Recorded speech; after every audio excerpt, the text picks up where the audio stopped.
Welcome to Rick Rack Ruby. I'm Laura Cluvo.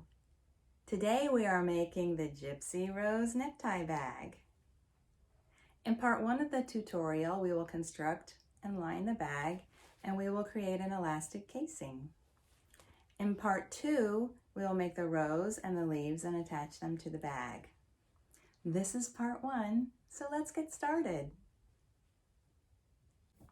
From this giant pile of purple neckties, I've selected 11 ties for the front and 11 ties for the back of the bag. I'll also need 2 ties for the handles and 1 for the casing inside the bag. The first thing I'm going to do is cut each one of these 11 ties to, this is the skinny end of the tie, to 20 inches long. And for this project, it's really important to keep in mind the entire time that you're making it that the back, this is the back of the tie, is the front of the bag. So the ends of the ties will flop over like this. And this is actually the front of the bag. It's the outside of the bag, if that makes sense. So just keep that in mind. This part that overlaps, which is the inside or the back of the tie, will be the front of the bag. All right, I'm going to cut these all to 20 inches, and I'm going to keep them in this order. I've already determined the order. I'm measuring from the end of the tie.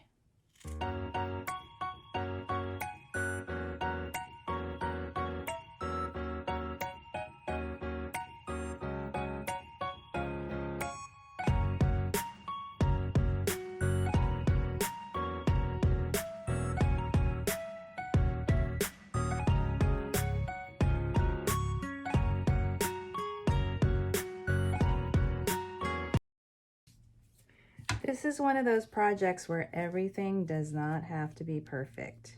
You'll notice that some of the ties are narrower. All right, I want to keep these ties in this order, so I'm going to chain them all with my machine. Be sure you have a full bobbin. I'm going to use this orchid colored thread. I usually use black, but I thought it would be fun to use a purple thread, so it's orchid colored. I'm actually going to start with this one. So it's going to wind up being over here to my left. Here's my screen. I'll set my needle to the center, and then my number 1 stitch, I'll make it as wide as it can be. And then the length here, I'm going to put it down almost to nothing, so that when I press this, the number 1 stitch, I'm going to get a bar tack that's wide and tight. And then I'll use my number 7 stitch for the construction.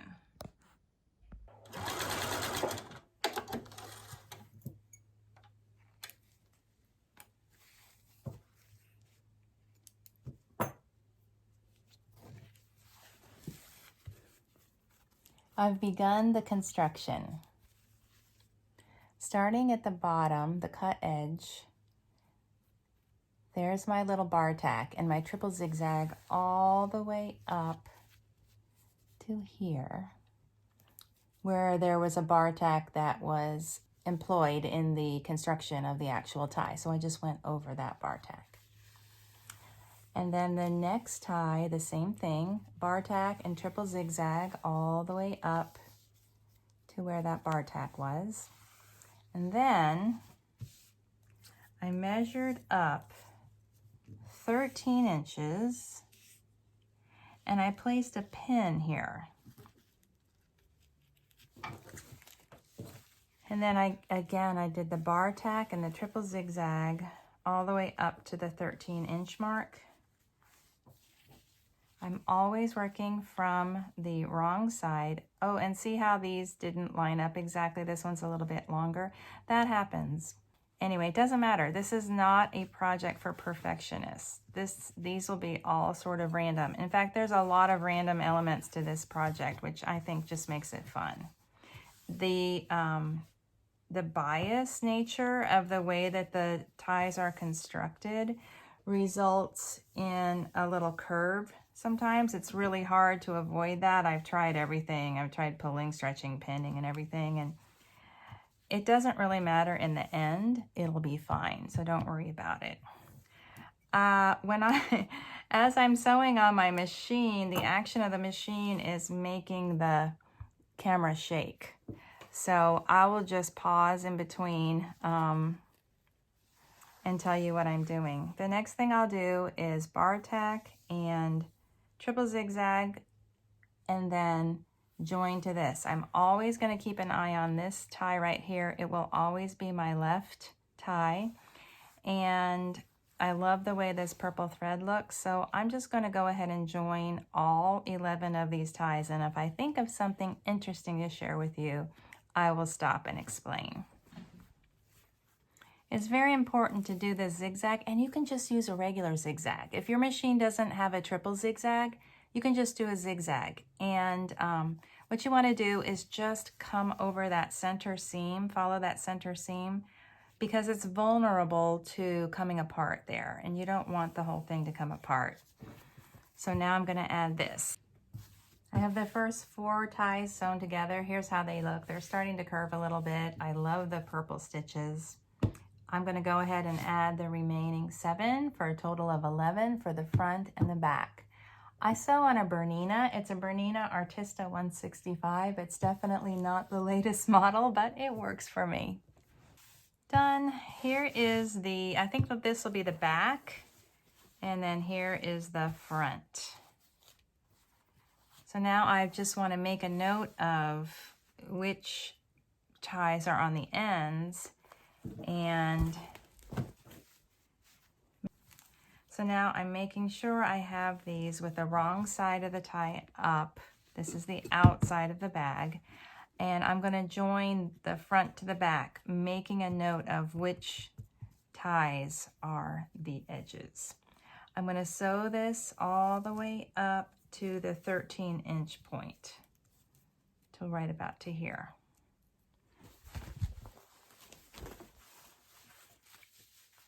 There we go. Front and back, or back and front, and then I'm going to join these 2 together.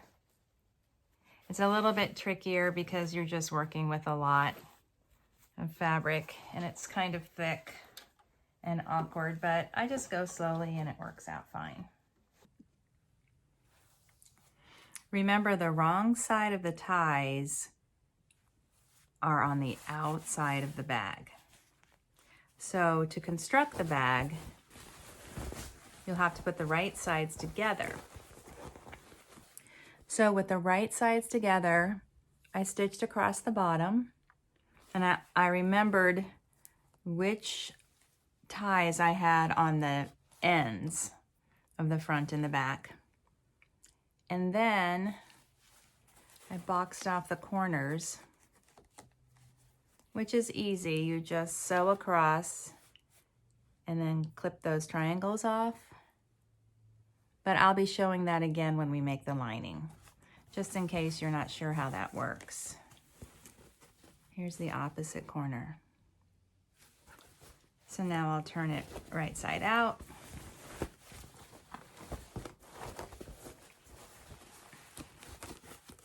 And it looks like this.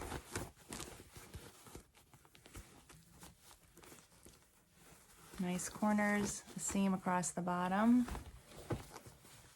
And remember, when it's done, the right sides of these ends will flip over.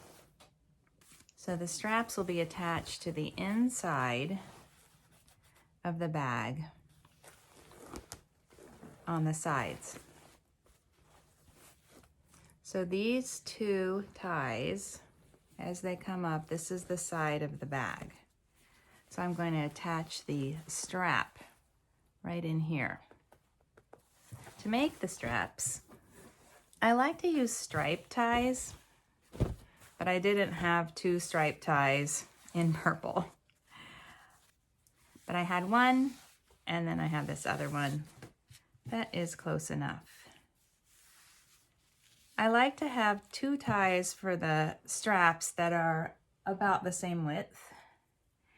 And right when they start getting wider, that's where I'll cut them off. So for this purse, for this bag, the straps are 34 inches long. But before I sew them in, I'm going to do the bar tack zigzag all the way along that inside seam, all the way to the top here.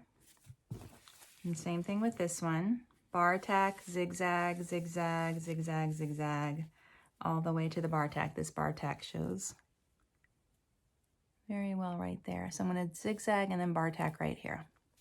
Remember, if your machine doesn't have a triple zigzag, you can always just use a regular zigzag.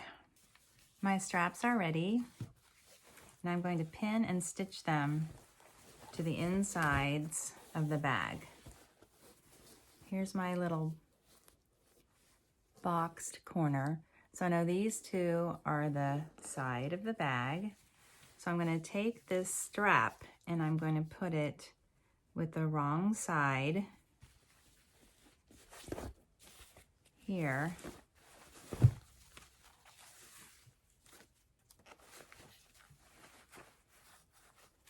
So the wrong side will be on the outside.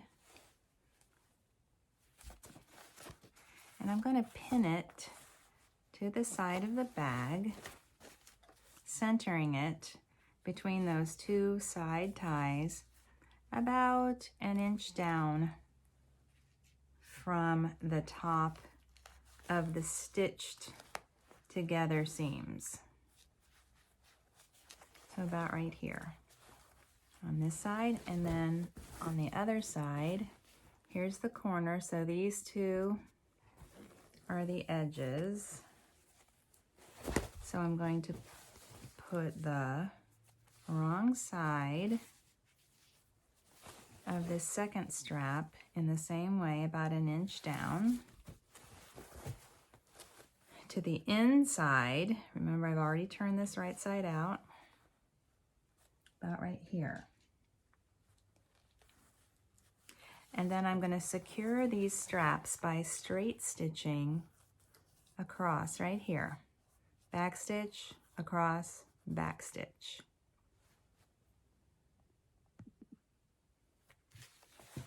Here's how it looks.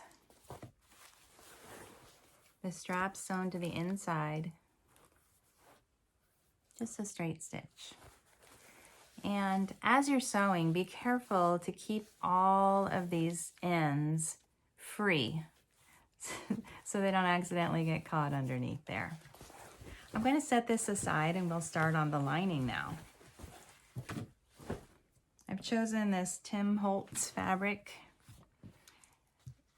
It's fun to choose lining, but I would recommend a light color. You don't want your bag to be like the black hole. So pick something fun and light. This is a 4 by 6 inch pattern for the pocket, which I just used an index card. And then for the actual lining, 2 13-inch squares. I'll start with the pocket by stitching around, starting at the bottom. Here, you know what? I'm going to show the right side so you can see it better, but you know I'm going to sew it right with the right sides together. So I'll stitch around starting at the bottom, all the way around, leave an opening here to turn. There's my pocket sewn. And now I'll clip the corners, turn it right side out, and press it.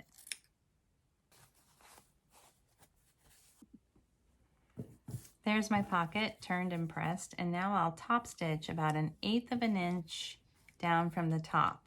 I'm still leaving this the bottom edge open. Here's one of my lining squares. I'm going to center my pocket. I'll determine the center just by folding and finger pressing here. Maybe I'll mark it with a pin.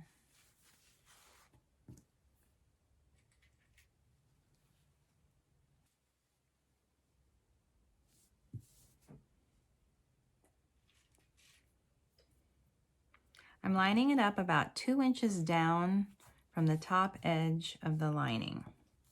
So this is about 2 inches. Then I'll pin it all around and I'll top stitch it down the side, the bottom, and up, back stitching here. That way I'll leave the top edge open so that it forms a pocket. Here's my completed pocket. I've stitched around these 3 edges. The top edge is open. And now I'll take my second piece, my second 13-inch square for the lining, and I'll stitch around the side, bottom, and side. Here's the lining. The top edge is open, and that 3 sides, the remaining 3 sides are sewn up. And now I will cut the corners, the seam allowance from the corners, bottom corners, and I'm going to box off those corners so that they will fit right into the bag like this. So make a little triangle, open up both seam allowances, and then I'll pin those, going through all the layers.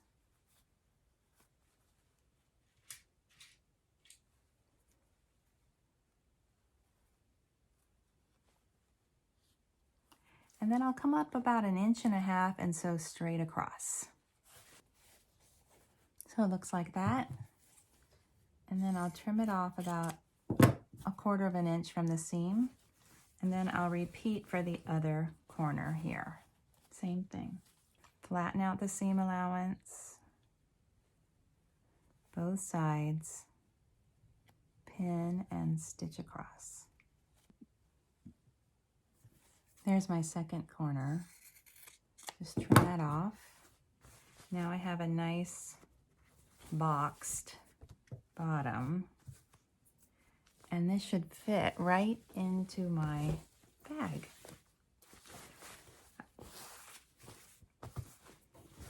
I think I'll have this be my front, making sure that this is right side out. Place it inside like this so that when you look inside, you see the right side of the lining. Be sure to pull out all those tie-ins and make sure that your lining goes all the way into each corner. I've decided to make this the front of my bag, and so my pocket and my lining is going to be against this side so that I have the pocket in the back of the bag. I'll line up my side seam, the side seam of my lining, with the handle or the strap. There's my strap. I'm going to overlap that about 1/2 inch, pin. I don't want to get too carried away with my pins yet because I want to make sure this is going to fit. Looks like it's going to be perfect. Here's my second handle. Here's my second seam.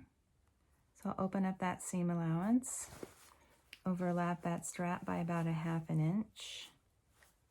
You don't want too much more than 1/2 inch because we're going to make a casing from another tie. Probably not this one, but this is the idea. And you don't want to have to make the casing too high, or it'll be so high that it's overlapping the part of the ties that aren't joined. So just about 1/2 inch there. And that looks good. And now in between, that's perfect. The 13-inch square is just perfect. I will continue to pin the lining to the to the ties. Now, how much of the sewn together part of the front and back of the bag is showing above the lining? I'd say about 1 inch. All right, so I'm going to pin this all the way around. Here we go, my lining is pinned all the way around, and I'm gonna have to amend my notes. There are parts where there's only 1/2 inch of the sewn together ties above the edge of the lining. So 1 inch in general, like this is about 1 inch, this is about 1 inch, but this is only about 1/2 inch. And then the lining is settled nicely into the bottom. Now I'm going to take a contrast color of thread, which in this case is white, and I'm going to baste the lining into the bag by hand. I'm making sure that none of the ends of the ties got caught inside the lining, just making sure they're all pulled out. And then I have my thread ready and my thimble. And what I like to do is make a large knot and then leave a nice tail. So I have something to pull onto when I'm taking the basting out. And I like to start on the outside. So I'll secure my thread in a very obvious place here. And then I'll just baste with very large stitches.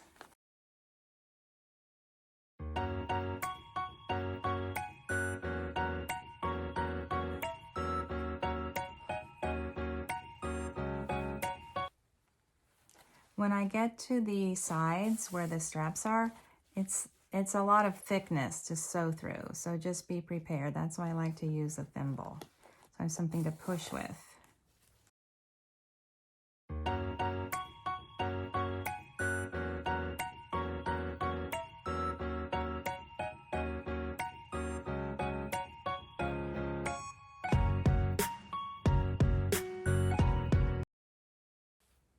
I'm almost around to where I started.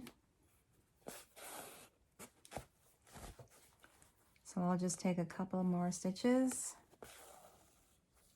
and I'll end with the thread on the outside out here. I don't even have to knot it or anything. I'm just going to leave a nice long end so that later when I tug it, I have something nice to grab onto. Now we'll make the casing for our elastic.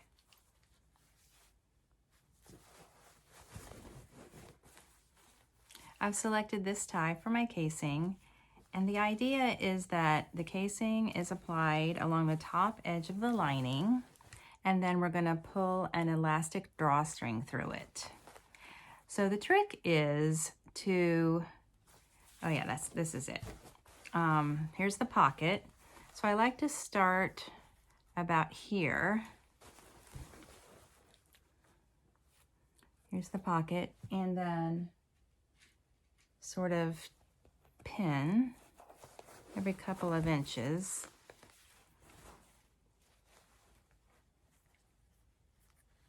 With the top edge of the tie above the edge of the lining and the bottom edge of the tie below the gathering, below the basting, I should say. Remember, when you get to the part with the strap, there are a lot of layers to sew through.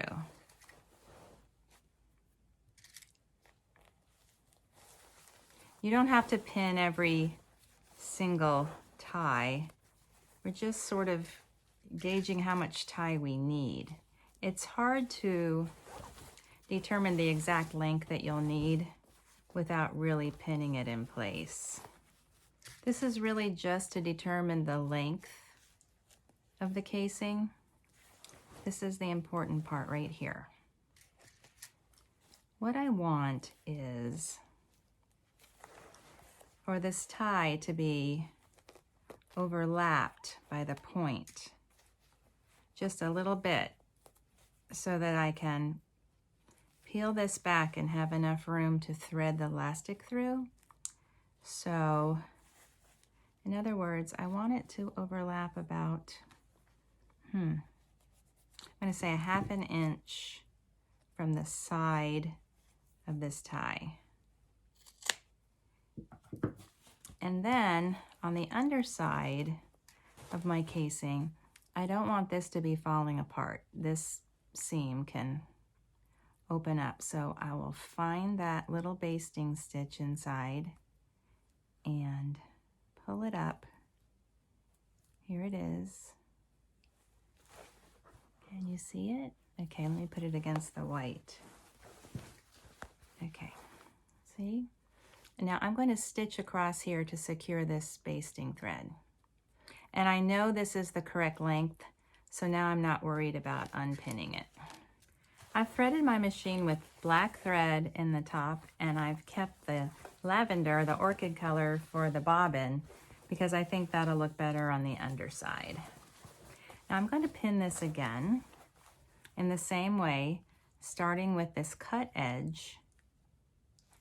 I'm going to pin it all the way around, starting just to the left of this pocket. I've pinned this necktie casing all the way around, and I'm leaving the pointed end of the casing free for now. And I'm going to begin by stitching the top edge just 1/8 or 1/4 of an inch in all the way around, including overlapping the tip. I've stitched the top edge all the way around, and then I overlapped the point. And a pro tip from Ruby is to set your machine to stop with the needle down so that you can stitch a few inches, stop with the needle down, and then make sure you're pulling all of those points, everything out of the way as you sew. So sew a couple of inches and then kind of move everything around, sew a couple of inches, move everything around. And remember, when you get to the sides, there's a lot of thickness where the straps are. Now I'm going to repeat by stitching the bottom edge of the necktie casing. I'm going to stitch in the same direction, which means I'm going to move my needle over to the far left and stitch in this direction. But I'm not going to overlap. I'm going to stop probably about right here so that I can reach in to draw the elastic through. So I'll stop a little bit short, and then we'll pull the elastic through, and then we will finish. Now I've sewn the bottom edge of my casing, and I've left this open so that I can access this. The elastic that I'm using is called Designer's Choice Elastic 1/8 inch braided round elastic cord. 1/8 of an inch is about the same as 3 millimeters, and it's not too hard to find this. It doesn't have to be this exact brand, but just look for round elastic. It can be white, black, or any color, whatever matches your project. To work it through, I like this tool or this tool. Both of them work fine. For this one, you just put the elastic in here and draw it through. Just kind of push it through all the way around, and then this one's kind of the same way. You thread it through this little eye and then pull the tool all the way through. Okay, I'll just use this one. I also cut a generous length of the elastic. I know I'm going to be cutting some off, but it's just easier. If you have it too short, then you're pulling it through, you think it's all the way through, and then it springs back inside the casing. You don't want that. So this is pretty easy. You just insert it. And when you're doing this, you could imagine how if your tie was starting to fall apart and those little stitches that are used in the construction of the tie were loosening, you could definitely get snagged in here. But I'm not having any problem working it through.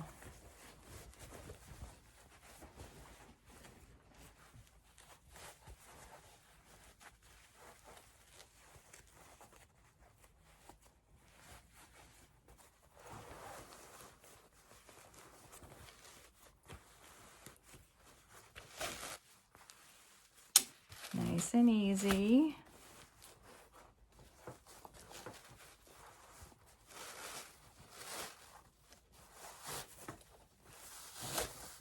There it is. Nothing to it. Now, I have both ends, see, I have both ends. But before I tie them off or use a little toggle to secure them, I just want to make sure everything looks right. Okay, perfect. My elastic came through beautifully. It didn't get snagged or clogged on anything. And I'm going to go ahead and finish sewing the bottom edge of this casing now. This turned out well. This is how it looks, this little bit here, and we're going to tie these off in a minute. But before we do that, I want to remove my basting. So I'm going to kind of clip and pull it out. Okay, that was easy. Now you have some options, and to be honest, I used to make these and I would finish off the elastic cords with one of these little gizmos. But I realized that I never really adjusted the elastic in any way. So the elastic, I just kind of fixed it at a certain point and then put this on, or this, or a different kind, and just left it there and never really used it to adjust it. So it's a lot neater and easier just to tie these off. But first we want to draw the elastic up a little bit to make it tighter. I wish there was a formula for this. Let me think about it. I can't really say, except that maybe just use your judgment, what looks good to you, and what you can reach into and see into. And then I'm just going to tie it off like this.